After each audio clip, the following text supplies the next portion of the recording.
Mga pagbasa ng mga salita ng makapangyarihang Diyos, ukol sa paghahangad sa katotohanan. Paano hangarin ang katotohanan? 15.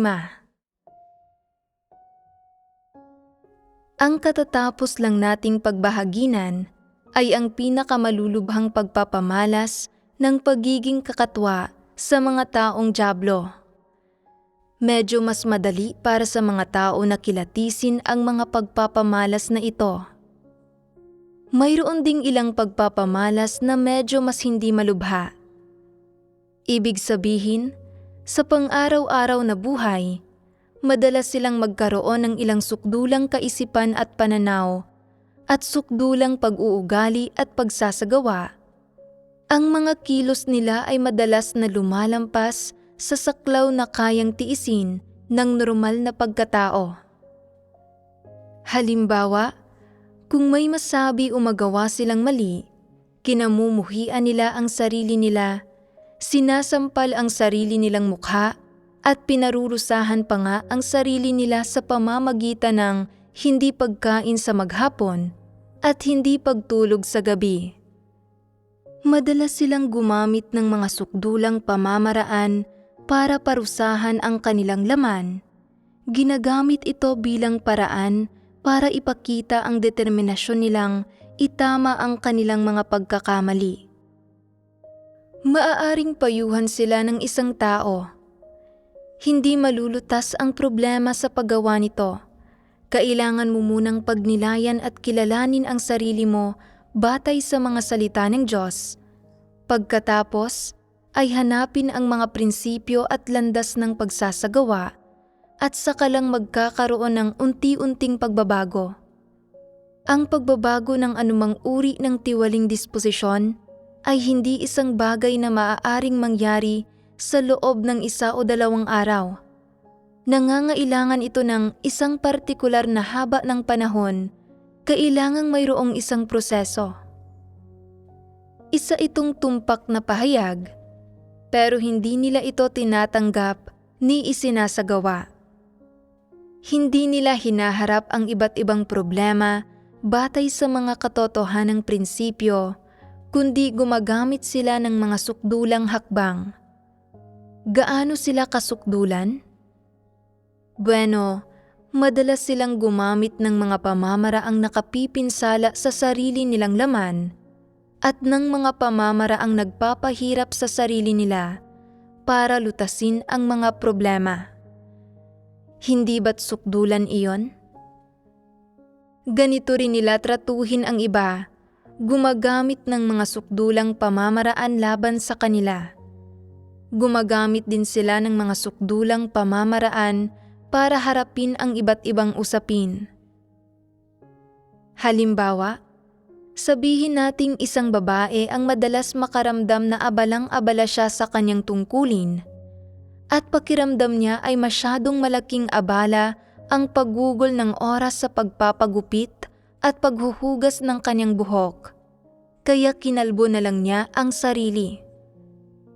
Para mabawasan ang dalas ng pag-aahit, naglalagay pa nga siya ng ilang produktong kemikal para pigilan ang normal na pagtubo ng buhok.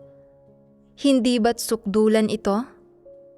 Dahil nakikitang kalbo siya, ipinagpapalagay ng mga tao na lalaki siya, pero batay sa kanyang boses at pangangatawan, iniisip nilang baka babae siya. Sadyang hindi nila masabi kung lalaki ba siya o babae. Pagkatapos lang magtanong sa ibang mga kapatid, sa kanila nalaman na babae pala siya at nagpakalbo para makaiwas sa abala. Ang ilang taong walang pagkilatis ay binibigyan pa nga ito ng pagsang-ayon, hinahangaan ang gayong tao. Tingnan mo, ang determinasyon niyang maghimagsik laban sa laman ay talagang higit pa sa mga ordinaryong tao. Ang pagkamuhi niya sa laman ay tunay na pagkamuhi. Talagang kumikilo siya pagdating sa hindi pagpapahalaga sa laman. Isang araw, magpapakalbo rin ako tulad niya. May ilan pa ngang gumagaya sa kanya. Hindi ba't magkakauri sila? Nakatagpo sila ng isang katulad nila. Bukod sa wala silang pagkilati sa usaping ito, labis pa nila itong pinupuri at gustong tularan. Hindi ba't mga sukdulang tao ang mga ito? Sabihin ninyo sa akin, hindi ba't ginagawa ng mga sukdulang tao ang lahat ng may lihis na puwersang nagtutulak? Saan nagmumula ang lihis na puwersang nagtutulak na ito? Mayroon bang ganitong lihis na puwersang nagtutulak sa normal na pagkatao? Wala. Kung gayon, bakit walang ganitong lihis na puwersang nagtutulak sa normal na pagkatao? Dahil kung taglay ng mga tao ang pag-iisip, konsensya, at katwiran ng normal na pagkatao, isasaalang-alang nila ang mga usapin sa isang medyo normal, positibo, at praktikal na paraan. Kaya, hinding-hindi sila gagawa ng mga sukdulang pag-uugaling ito. Ibig sabihin, anuman ang gawin nila, bagay man ito na gusto nila o hindi, kikilos sila ng normal at makatwiran at hindi sila magiging sukdulan. Masasabi ba kung gayon na mayroong mali sa pag-iisip ng ganitong uri ng tao na nagiging sukdulan? Mayroong problema sa pag-unawa nila, hindi ba? Halimbawa, hinihingi ng Diyos sa mga tao na maging tapat sa paggampan ng kanilang tungkulin. Pinagbubulayan nila kung paano magiging tapat at napagtatanto nila na dapat silang magtiis ng paghihirap, kaya isinasagawa nila ang pagtitiis ng paghihirap. Sumusunod sila sa mga regulasyon sa bawat pagkain, kumakain ng takdang bilang ng butil ng kanin at piraso ng gulay. Kapag nagkabutas-butas na ang kanilang mga damit, tinatagpian nila ang mga ito at patuloy na isinusuot na nagmumukhang mga asetiko sa iba. Habang ang iba ay natutulog ng 6 hanggang 8 oras araw-araw, sila ay natutulog lang ng 1 o 2 oras. Pakiramdam nila ay mayroon silang determinasyong magtiis ng paghihirap at na mas tapat sila kaysa kanino man. Palagi nilang pinag-iisipan ang mga sukdulang kaisipan at pag-uugaling ito na hindi kayang maunawaan ng mga normal na tao. Halimbawa, kung may masabi silang mali o may magamit silang maling salita habang nakikipag-usap sa isang tao at pinagtawanan sila, labis silang napapahiya at nagbubulay-bulay sila. Hindi ko na kailanman gagamitin ang salitang ito sa buong buhay ko, at hindi lang iyon. Hindi na ako makikipagkita sa taong ito sa buong buhay ko, at hindi ko na kailanman kakausapin ang taong ito para hindi niya ako mapintasan. At kaya nila itong gawin, kaya nilang panindigan ito. Kaya nilang panindigan ang anumang sukdulang pag-uugali o kaisipan at pananaw sa buong buhay nila, at tumatanggi silang mahikayat ng sinuman. Naninindigan lang sila ng ganito at mayroon pa nga silang mga dahilan at batayan para sa kanilang paninindigan. Naniniwalang isa itong pagpapamalas ng pagpapasakop sa katotohanan, isang pagpapamalas ng pagmamahal sa Diyos, at isang pagpapamalas ng katapatan. Sabihin ninyo sa akin, hindi ba't mapanggulo ang gayong mga tao? Madali ba silang pakisamahan? Hindi. Kung gayon, paano lumilitaw ang kanilang mga pag-uugali? Hindi ba't sanhi ang mga ito ng isang uri ng sukdulang pag-iisip? Itinuturing nila ang mga sukdulang pag-uugali at pagpapamalas na ito bilang pagsasagawa sa katotohanan at nagpupursigi silang gawin ito. Hindi ba't ang mga sukdulang kaisipan at pananaw na ito ang ugat ng mga pag-uugaling ito sa ganitong uri ng tao? Naniniwala sila na ang paggawa ng mga bagay sa ganitong paraan ay pagsasagawa sa katotohanan at pagpapahayag ng katapatan sa Diyos. At higit pa rito, sa kalooban nila ay kinokondena at dinidiskrimina nila ang sino mang hindi gumagawa ng katulad nito, nagpapakita ng paghamak. Halimbawa, isaalang-alang ang babaeng binanggit kanina na kinalbo ang sarili niya. Nang makita ang iba na hindi nagpapakalbo, iniisip niya, nagpapahaba kayo ng ganyang buhok, inaayusan pa ito sa iba't ibang paraan. Labis ang banidad ninyong lahat, hindi ninyo minamahal ang Diyos. Tingnan ninyo ako, napakaraming taon ko ng kalbo at hindi ako kailanman natakot na pagtawanan. Wala akong banidad. Pinapahaba ninyo ang buhok ninyo at kailangan ninyo itong hugasan ng madalas. Napakalaking pag-aaksaya ng oras. Sa lahat ng oras na iyon, hindi ba't maganda kung magbabasa pa kayo ng mga salita ng Diyos at gagawa ng kaunti pang tungkulin? Kinokondena pa nga niya ang iba.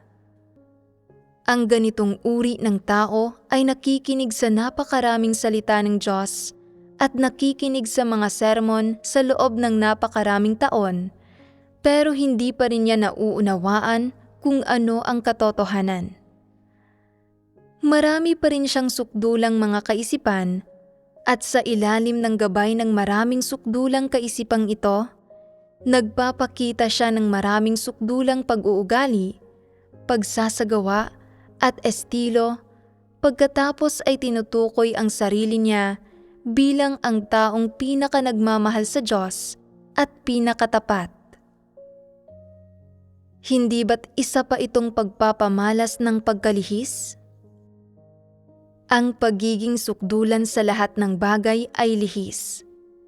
Sabihin ninyo sa akin, hindi naman nakakapinsala sa iba ang mga sukdulang pagpapamalas na ito, kaya bakit natin sinasabing lihis ang mga ito? Ang mga pagpapamalas na ito ay hindi umaayon sa pag-iisip ng mga normal na tao.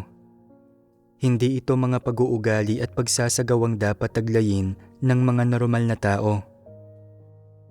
Ang mga sukdulang pagpapamalas na ito ay walang anumang kaugnayan sa pag-iisip at mga pagpapamalas ng mga normal na tao. Hiwalay ang mga ito sa realidad. Hiwalay sa objektibo at praktikal na buhay na dapat taglayin ng mga taong may normal na pagkatao. Gumagamit sila ng isang radikal na pamamaraan sa iba't ibang usapin. Pagkatapos ay tinutukoy ang mga sukdulan at radikal na kaisipan, pananaw, at pag-uugaling ito bilang mga positibong bagay, habang tinutukoy ang katotohanan bilang isang negatibong bagay. Hindi ba't pagbabaligtad ito sa tama at mali, ginagawang puti ang itim? Ang pagbabaligtad sa tama at mali, ang paggawang puti sa itim, ang mapanlinlang na pagpapalit ng mga konsepto, ito ay pagkalihis. Paano ka man makipagbahaginan tungkol sa normal na pagkatao, konsensya at katwiran, sa pag-iisip ng mga normal na tao, o sa mga kaisipan at pananaw na dapat taglayin ng mga normal na tao sa iba't ibang usapin, hindi ito tumatagos sa kanila at sa kalooban nila ay sadyang hindi nila ito tinatanggap.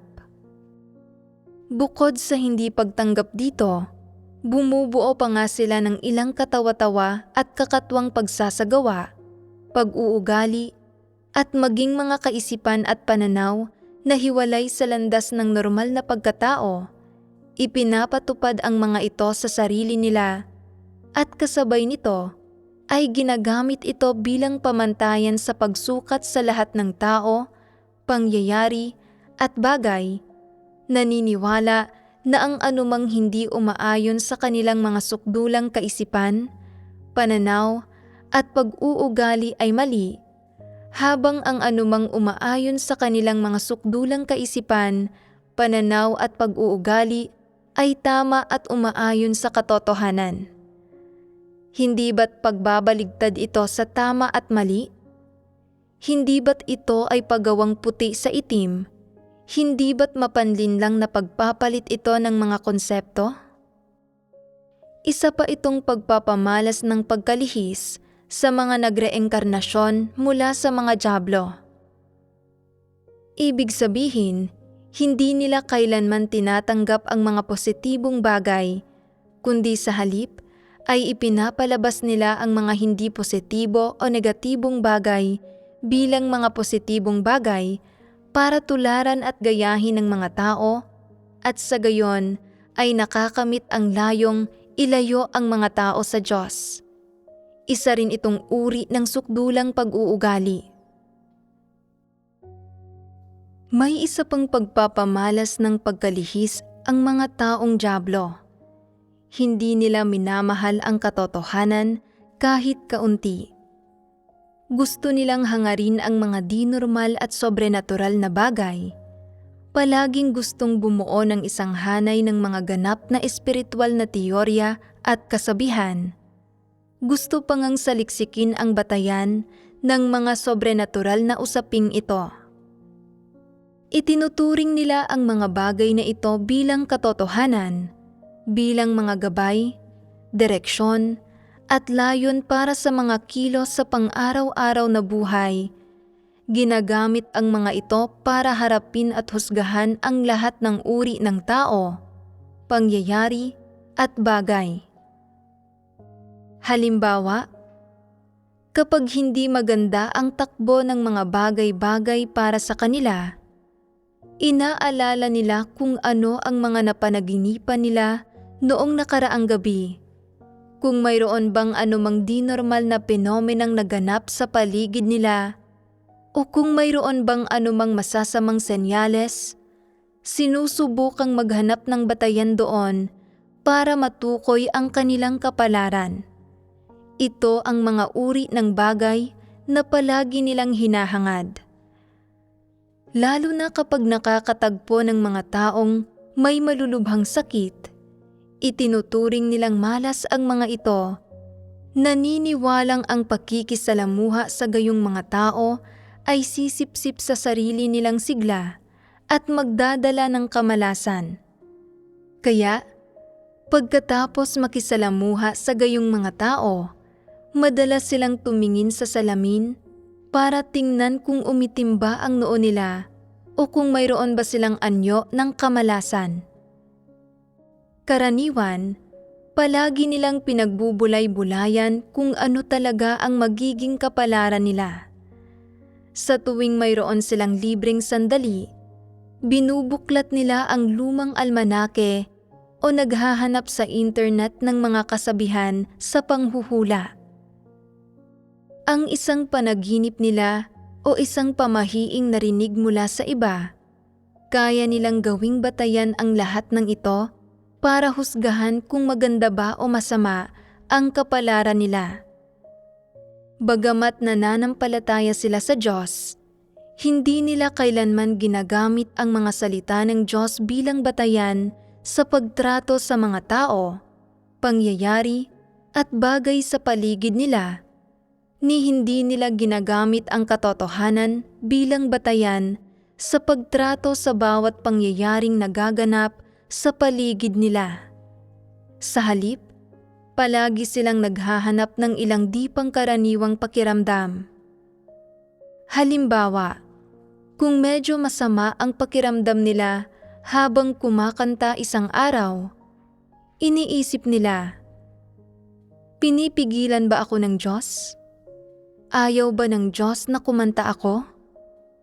Kung lalabas sila para mangaral ng Ebanghelyo isang araw, kahit na malinaw na nilang isinaayos ang oras at lugar sa isang tao, kailangan pa rin nilang magdasal para maarok ang pakiramdam sa kanilang espiritu. Pagkatapos magdasal, naghihintay sila ng ilang minuto pero wala silang nararamdaman. Pagkatapos ay titingnan nila kung mayroon bang anumang di normal na phenomenon sa araw noong araw na iyon o kung mayroon bang mga magpay na humuhuni o mga uwak na umuuwak sa labas. Ginagamit ang mga ito para husgahan kung ano ang magiging kapalaran nila sa araw na iyon, kung magiging maayos ba ang paglabas para mangaral ng ebanghelyo, at kung magkakamit ba sila ng mga tao. Kung hindi gumana ang mga pamamaraang ito, maghahagis pa nga sila ng barya para magpasya kung aalis o hindi. Kung ang lumabas ay ang bahagi ng barya na may ulo, para sa kanila ay nangangahulugan itong magiging maayos ang mga bagay-bagay at magkakamit sila ng mga tao. Kung ang bahagi naman na may ibon ang lumabas, nangangahulugan itong hindi magiging maayos ang mga bagay-bagay at hindi sila magkakamit ng mga tao. Nagpapasya sila kung lalabas o hindi batay sa mga bagay na ito. Kahit gaano katagal nang nananampalataya sa Diyos ang gayong mga tao, hindi nila kailanman ginagamit ang katotohanan bilang kanilang batayan o bilang kanilang prinsipyo ng pagsasagawa. Sa halip, palagi silang umaasa sa mga pamahiing iyon o sa mga di normal na pakiramdam at phenomenon para husgahan ang mga tao, pangyayari, at bagay, para harapin ang iba't ibang usaping nangyayari sa paligid nila o para tukuyin ang mga prinsipyong dapat nilang isagawa.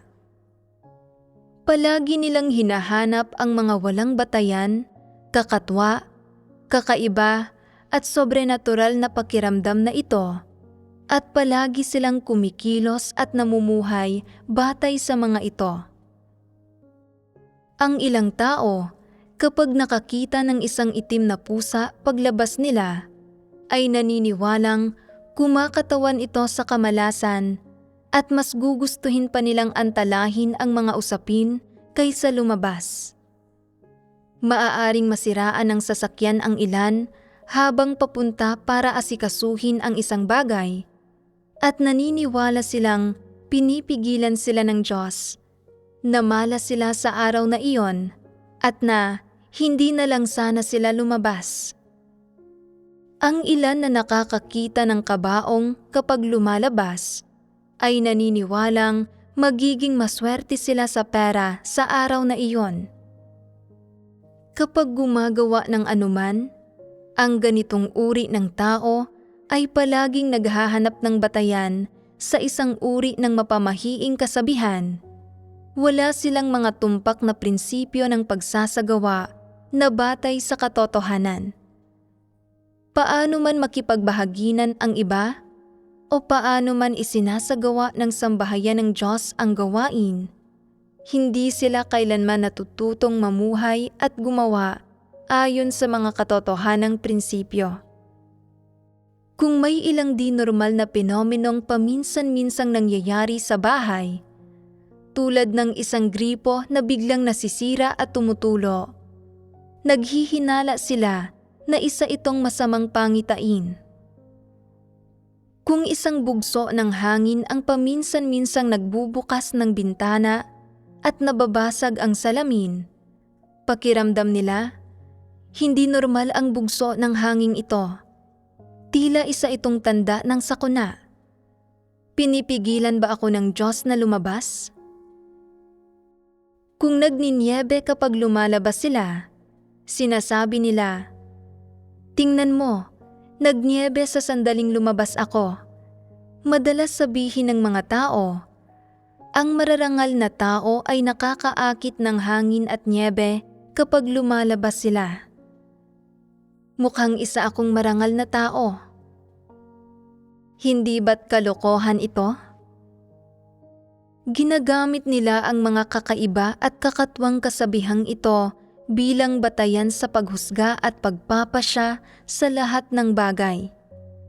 Halimbawa, kung sumabit ang strap ng kanilang backpack sa doorknob paglabas nila, naniniwala silang may kasabihan at kabuluhan ito. Agad silang kumukonsulta sa almanake at nakikita na ito ang kasabihan para sa paglabas para gawin ang mga bagay-bagay sa oras na ito. Lahat ng usapin ay hindi paborable, hindi angkop para sa paglabas. Nagbubulay sila. Lahat ng usapin ay hindi paborable. Nangangahulugan iyon na wala akong pwedeng gawin. Dapat akong manatili sa bahay. Ito ang pagtutulot sa akin ng Diyos na magtamasa ng ginhawa at kaginhawahan. Proteksyon ito ng Diyos. Nakakahanap pa nga sila ng batayan para dito. Hindi ba't katawa-tawa ito? Anuman ang sitwasyon, pakiramdam nila ay mayroong kasabihan para dito. Hindi ba't kakatwa ito?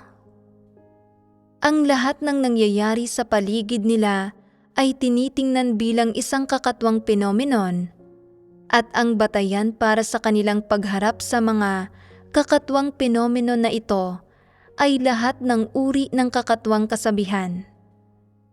Ginagamit nila ang iba't ibang kakatwang kasabihang ito para harapin ang lahat ng nangyayari sa paligid nila. Sa makatwid, kung namumuhay ka kasama ang ganitong uri ng tao, madalas mong maramdaman na sila ay partikular na kakatwa. Maaari silang biglang magsabi ng isang bagay na magpapakabog sa dibdib mo, na magpapakilabot sa iyo. Halimbawa, ang makarinig ng isang asong tumatahol sa kalaliman ng gabi ay napakanormal, pero para sa kanila, isa itong malaking pangyayari.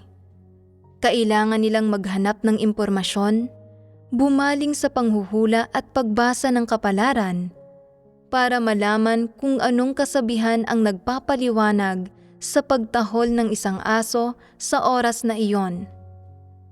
Ano ang mararamdaman mo pagkatapos makisalamuha at makisama sa kanila sa loob ng ilang panahon?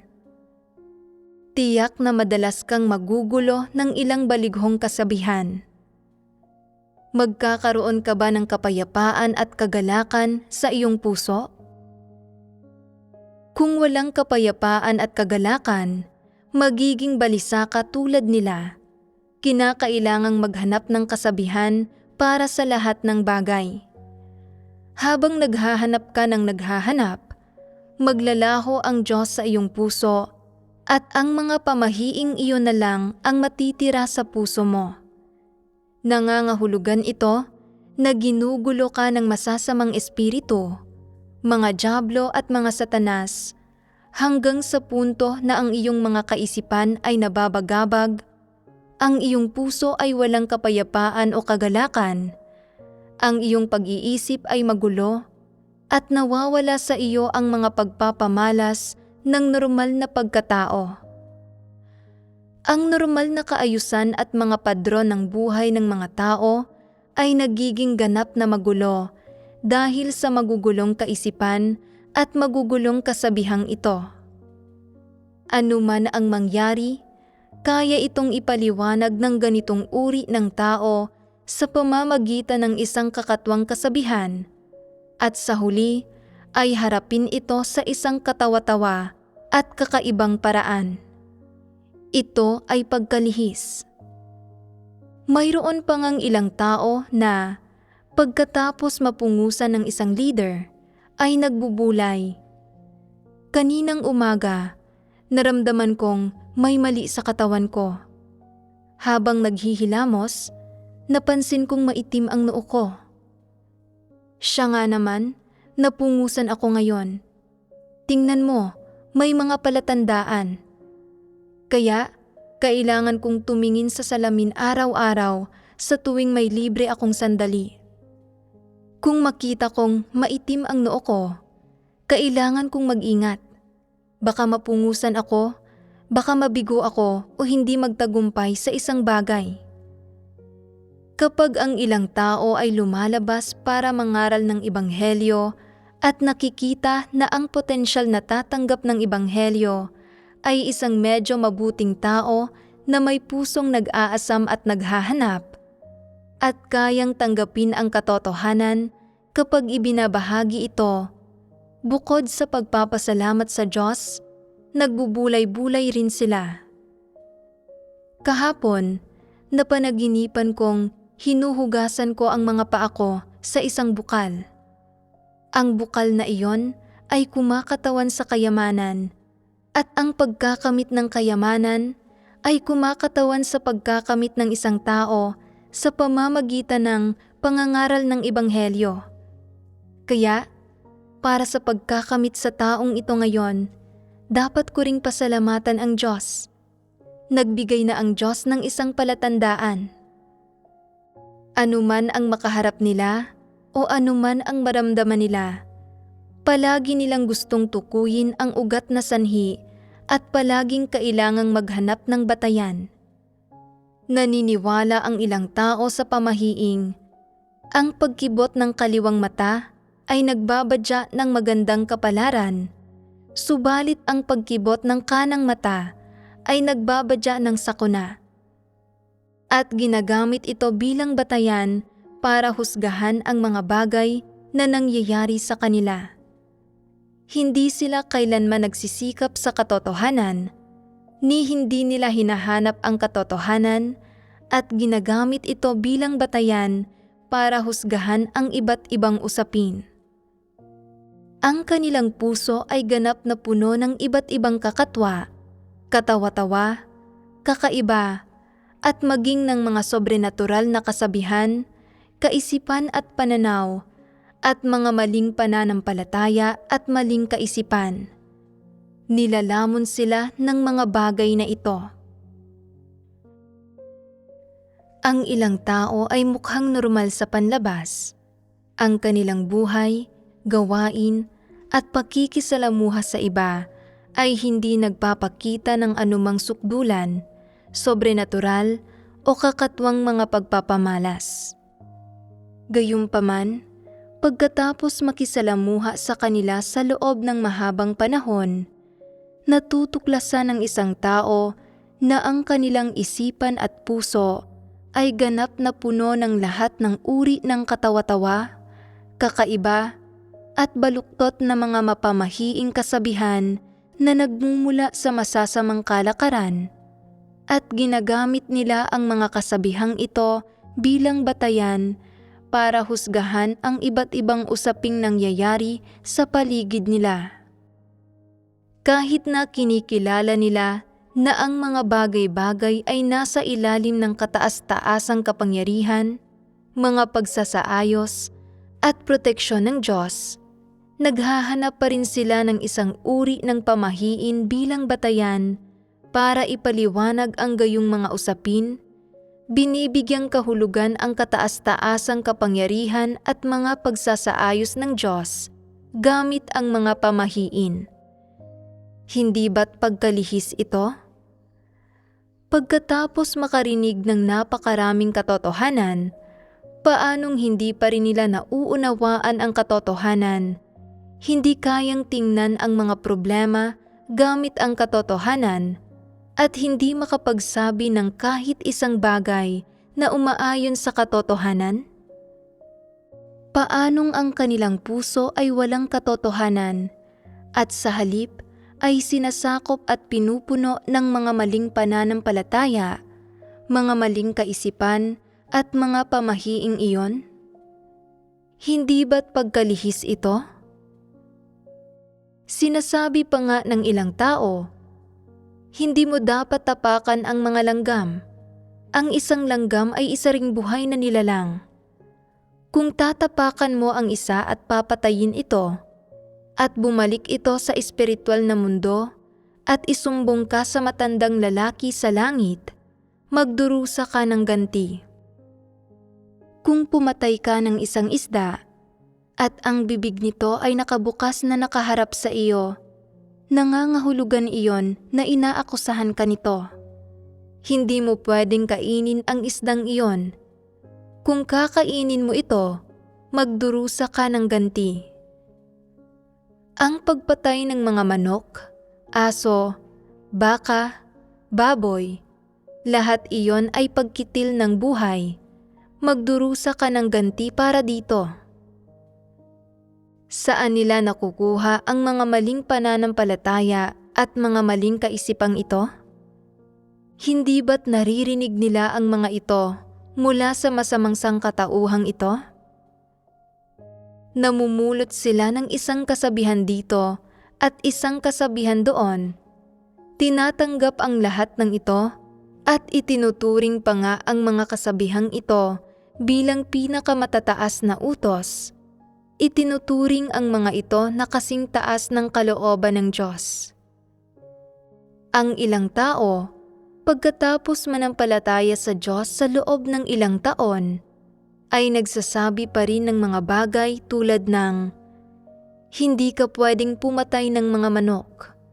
Kung papatay ka ng mga manok sa buhay na ito, magiging isang manok ka sa susunod na buhay at papatayin ka ng isang tao.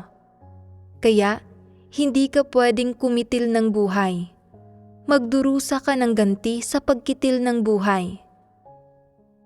Sinasabi nila ito, pero pagdating sa pagkain ng manok, sila mismo ay kayang kumain ng isang buo sa isang kainan.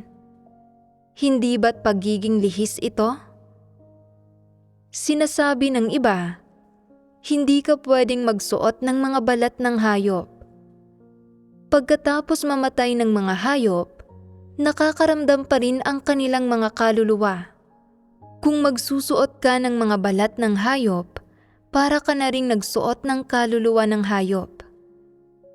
Kung ang hayop na ito ay namatay ng hindi makatarungan, baka hanapin ka nito at guluhin ka, at sa sandaling simulan ka nitong guluhin, hindi ka magkakaroon ng kapayapaan. Sabihin ninyo sa akin, hindi ba't kakatwa ang mga kasabihang ito? Ang iba naman, kapag nakakakita ng ibang taong nakasuot ng peluka, ay mayroon ding masasabi. Ang orihinal na may-ari ng pelukang iyan na suot mo ay maaaring namatay ng hindi makatarungan. Ang kaluluwa niya ay nasa buhok pa rin. Kung isusuot mo ang buhok niya, susundan ka ng kaluluwa niya. Lahat ng uri ng kakatwa, kakaiba, at walang katuturang kasabihan ay nagiging mga bagay na pinahahalagahan ng ganitong uri ng tao sa puso. Ang mga ito ang kanilang pinakamataas na direktiba. Sumusunod sila sa mga walang katuturan at katawa-tawang kasabihang ito na para bang ang mga ito ay katotohanan. Subalit naniniwala silang sumusunod sila sa daan ng Diyos. Hindi lang sila mismo ang sumusunod sa mga ito, kundi sinasabihan din nila ang iba na gawin ito. Kung hindi sumusunod ang iba, gumagamit pa nga sila ng mga nakakatakot at nakakakilabot na kasabihan para bantaan at takutin ang iba. Pinipilit ang mga ito na sumunod. Ang mga hindi nakakaunawa sa katotohanan ay natatakot sa kanila. Ang mga kakaiba at katawa-tawang kasabihang ito ay ilang walang batayang tsismis at mga maling kaisipang ikinakalat ng mga dyablo at ni Satanas sa mundo ng mga tao. Sa isang banda, pinakikialaman at kinokontrol ng mga ito ang normal na pag-iisip at malayang kalooban ng mga tao. Sa isa pang banda, ginagamit ng mga dyablo at ni Satanas ang mga maling pananampalataya at mga maling kaisipang ito para sakupin ang ilang tao. Pinagseserbisyo ang mga taong ito para sa kanila sa mundong ito ng mga tao at maging kanilang mga labasan. Ang mga tagapagpatupad ng kanilang iba't ibang kakaiba at kakatwang kaisipan. Sa makatwid, kung huhusgahan batay sa anumang pagpapamalas ng mga kakatwang taong ito, ang kanilang kalikasang diwa ay buktot. Hindi nila tinatanggap ang katotohanan kahit kaunti. Pinakahahalagahan nila ang mga bagay na lihis. Ito mismo ang issue. Kapag hindi nauunawaan ng mga tao ang katotohanan at kulang sila sa pagkilatis, madalas silang naiimpluwensyahan at naililihis ng hindi namamalayan ng mga kakatwa at kakaibang kasabihang ito. Gayunpaman, pagkatapos maunawaan ng mga tao ang katotohanan, alam na nilang tukuyin kung ano ang dapat at hindi dapat nilang gawin batay sa paghusga ng normal na katwiran at normal na pag-iisip, pati na rin kung paano kumilos, kung ano ang dapat itaguyod, at kung ano ang dapat talikuran kapag nangyayari sa kanila ang mga bagay-bagay. Ito ang dapat maunawaan at itaguyod ng mga taong may normal na pagkatao sa halip na gamitin ang mga kakaiba at katawa-tawang kasabihang ito para kilatisin, husgahan, at magpasya kung paano haharapin ang mga tao, pangyayari, at bagay. Pagkatapos magkaroon ng pagkilatis sa ganitong uri ng kakatwang tao, malinaw ba ninyong nakikita ang kanilang diwa? Ano ang kanilang diwa? Ito ay isang diwa ng pagkalihis. Hindi nila dinadakila ang Diyos, kundi dinadakila nila si Satanas. Kahit na gusto nilang magsalita tungkol sa isang aspekto ng katotohanan, magpasalamat sa Diyos, o tanggapin ang mga kapaligirang inihahanda ng Diyos, naghahanap sila ng isang kakatwa, kakaiba, katawa-tawa, o walang katuturang kasabihan bilang kanilang batayan. Para sa kanila, ang mga kakaiba at katawa-tawang kasabihan at pananaw na ito ay mas mataas kaysa sa katotohanan at mas mataas kaysa sa kataas-taasang kapangyarihan ng Diyos. Sa makatwid, ang kalikasang diwa ng ganitong uri ng tao ay walang alinlangang isang lihis na diwa. Dahil namumuhay sila batay sa buhay ni Satanas, ang kanilang dinadakila, isinusulong, at hinahangaan ay hindi ang katotohanan, kundi ang mga maling pananampalataya at mga maling kaisipan ni Satanas. Kahit na ang nakikita mo ay ang kanilang personal na pag-uugali, ang puwersang nagtutulak sa likod ng mga personal na pag-uugaling ito ay ang iba't ibang kaisipan at pananaw ng mga dyablo at ni Satanas. Bagamat mukha silang tao sa panlabas, sila ay isang labasan para sa isang tagapagmana ng at isang saksi para sa iba't ibang maling pananampalataya at mga maling kaisipan ng mga dyablo at ni Satanas. Ang kanilang pinatototohanan at isinusulong ay ang mga maling pananampalataya at mga maling kaisipan ni Satanas, hindi ang katotohanan. Ito ang pagpapamalas ng kanilang lihis na kalikasang diwa. Sabihin ninyo sa akin, mabuting bagay ba para sa isang tao na makakita ng mga anghel? Kung tunay na makakakita ng mga anghel ang isang tao, syempre, mabuting bagay iyon. Pero kung ang anghel na iyon ay hindi isang tunay na anghel, kundi si Satanas na nagpapanggap, napakapanganib na makita ito. Kung magpapanggap si Satanas bilang isang anghel at hahayaan kang makita ito, isa ba itong mabuting bagay o masamang bagay para sa iyo? Isang masamang bagay. Bakit mo nasabing isa itong masamang bagay? Sa mga normal na sitwasyon, nakakakita ba ng mga anghel ang mortal na laman? Mayroon bang ganitong pakultad ang mga tao? Sa tumpak na pananalita, Walang pakultad ang mga tao na makita si Satanas o ang mga anghel na mula sa espiritual na mundo. Pero kung makikita mo sila, ano ang nangyayari? Hindi ba't nangangahulugan ito na medyo nagbago ang pakultad ng iyong laman? Ganoon nga mismo iyon. Kapag may naganap na higit sa karaniwang phenomenon sa pakultad ng laman, binago ba ito ng Diyos, ng ibang bagay o ng sarili mo? Malamang na binago ito ng ibang bagay. Kung gayon, babaguhin ba ito ng Diyos para sa iyo? Habang nabubuhay ang mga tao, upang mas maging matatag ang kanilang pananalig, babaguhin ba ng Diyos ang kanilang mga pakultad na nagpapahintulot sa kanilang makakita ng mga anghel o ng ilang bagay mula sa espiritual na mundo? Gagawin ba ng Diyos ang mga bagay na ito? Masasabi natin ng may katiyakan na hindi niya gagawin ito.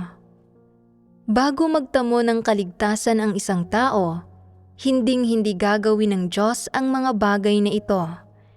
Ito ay tiyak na walang alinlangan. Kung gayon, kung biglang magbago ang pakultad ng iyong laman at maganap ang isang higit sa karaniwang phenomenon, at hindi ito binago ng Diyos, ni hindi mo mismo kayang baguhin ito, ano ang nangyayari? Hindi gagawin ng Diyos ang gayong bagay at hindi mo mismo kayang baguhin ito. Ang tanging posibilidad ay na gumagawa sa iyo si Satanas at ang masasamang espiritu.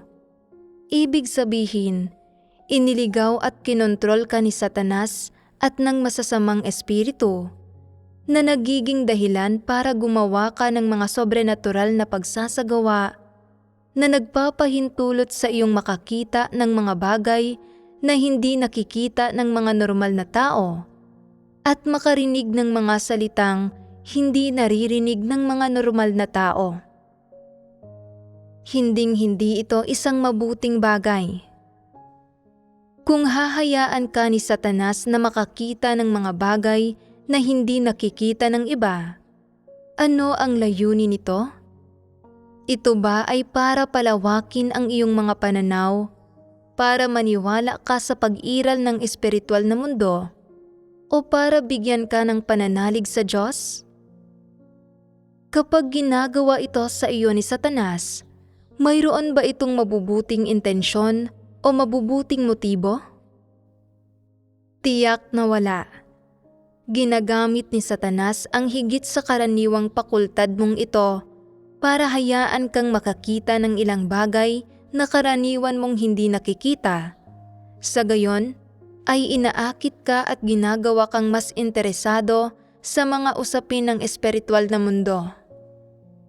Binibigyan ka nito ng maliit na pakinabang na ito, ng maliit na patikim na ito, at pagkatapos, ay inaakit ka nito na tanggapin ang susunod nitong gagawin. At ano iyon? Pagkakalooban ka ba ni Satanas ng katotohanan? Tutustusan ka ba nito ng buhay? Hindi. Bubulukin ka nito unti-unti. Sisirain nito ang iba't ibang likas na pakultad ng iyong laman. Pagkatapos, ay sasakupin ka. Aagawin ka mula sa tabi ng Diyos at idudulot na talikuran mo ang Diyos. Hinahayaan man ni Satanas na makakita ang isang tao ng mga anghel o ng anumang phenomenon mula sa espiritual na mundo. Sabihin ninyo sa akin, mabuti ba itong bagay? Kung ang isang tao ay madalas na makakita ng mga bagay na hindi nakikita ng iba, o nagsasabing madalas siyang makakita ng mga anghel na lumilipad sa kanyang bubungan, at sinasabing ang mga anghel ay mapuputi at malilinis, at madalas na nakikipag-usap sa kanya, ano ang dapat mong gawin kapag nakatagpo ng gayong tao? Dapat kang agad na lumayo sa gayong tao, huwag makipag-usap sa kanya ng tungkol sa anuman. Kung interesado ka sa usaping ito at makikipag-usap ka sa kanya, mapanganib iyon. Huwag mong sabihin sa kanya, nanganganib ka. Palagi kang nakakakita ng mga bagay na hindi nakikita ng iba. Nagiging lihis ka. Hindi na ako makikisalamuha sa iyo. Hindi mo kailangang sabihin ang mga bagay na ito. Magkaroon ka lang ng kamalayan sa iyong puso. Sapat na iyon. Pinupunteriya na siya ng mga dyablo at ni Satanas. O likas na dyablo ang taong ito, hindi tao. Hindi maaaring makisalamuha ang mga tao sa mga dyablo. Mayroon lang isang huling kahihinatnan para sa mga taong nakikisalamuha sa mga dyablo, ang lamunin ng mga dyablo. Kapag nakatagpo ka ng ganitong uri ng tao na nakakaranas ng mga sobrenatural na phenomenon, anumang kakaiba o kakatwang mga bagay ang sinasabi nila, hinding-hindi ka dapat maging mausisa. Agad na lumayo sa gayong mga tao, huwag silang obserbahan, pag-aralan o subukang baguhin, lalo namang huwag silang pangaralan ng ebanghelyo at pasampalatayanin sa Diyos. Kung gagawin mo iyon, masyado kang hangal. Maging ang Diyos ay ayaw sa mga taong dyablo. Gayunman, ay magdadala ka ng isang dyablo sa sambahayan ng Diyos at pagagampanin mo ito ng tungkulin. Makikinabang ba rito ang gawain ng iglesia? Hindi lang ito hindi magdudulot ng pakinabang, kundi magdudulot din ito ng panggugulo at paggambala sa gawain ng iglesia. Bagamat ginagawa mo ito ng may mabubuting intensyon, hindi ito tatandaan ng Diyos at kokondinahin ka pa nga. Isa itong masamang gawa. Kaya hinding-hindi mo dapat gawin ang gayong mga bagay. Pamilyar ka man sa isang tao o hindi, kapamilya mo man ito, pinakamalalapit na kamag-anak o mga kaibigan o mga kapatid na nakikipagtulungan sa iyo, kung madalas siyang makakita ng isang taong namamasyal sa kanyang bakuran o isang taong palaging sumisilip sa kanya sa siwang ng pinto, at madalas din niyang sabihin na kaya niyang makipag-usap sa mga anghel, na naririnig niya kung ano ang sinasabi ng Diyos sa kanya, napakiramdam na niya ay siya ay matagumpay na anak na lalaki, na siya ay isang panganay na anak, isang taong madadala pa itaas. Maituturing mo pa ba ang gayong tao bilang isang kapatid?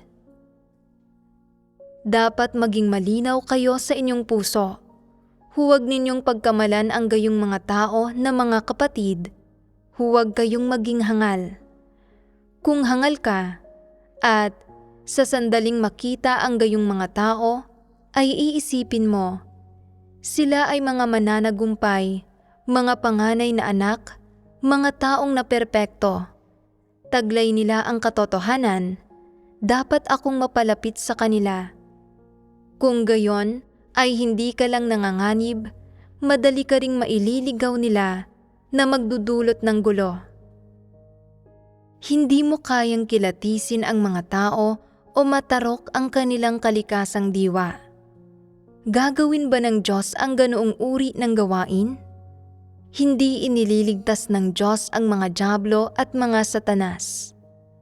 Ang gawaing ginagawa ng Diyos ay ang tustusan ang mga tao ng katotohanan na nagpapahintulot sa kanila sa pamamagitan ng pag-unawa, pagsasagawa at pagpapasakop sa katotohanan na makamit ang pagkakaroon ng katotohanan bilang kanilang buhay at magtamo ng tunay na kaalaman at tunay na takot sa Diyos.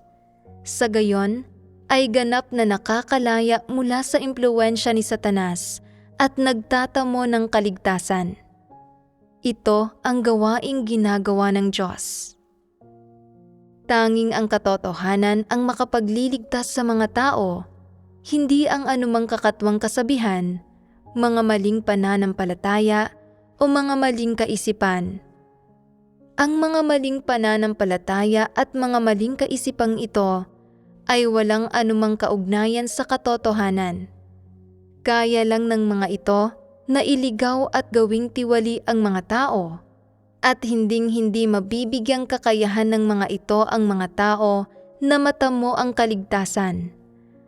Para matamo ng mga tao ang kaligtasan, para makamit ang pagpapasakop sa Diyos at pag-iwas sa kasamaan, ang tanging landas ay ang tanggapin ang katotohanan at isagawa ang katotohanan. Walang ibang landas. Huwag ninyong subukang ipagpanggap ang ilang sukdulang pamamaraan o kasabihan o mga katawa-tawa at kakaibang kasabihan bilang ang katotohanan o ipalit ang mga ito sa katotohanan para matamo ang kaligtasan. Walang alinman sa mga landas na ito ang umuubra. Ang mga ito ay hindi mula sa Diyos.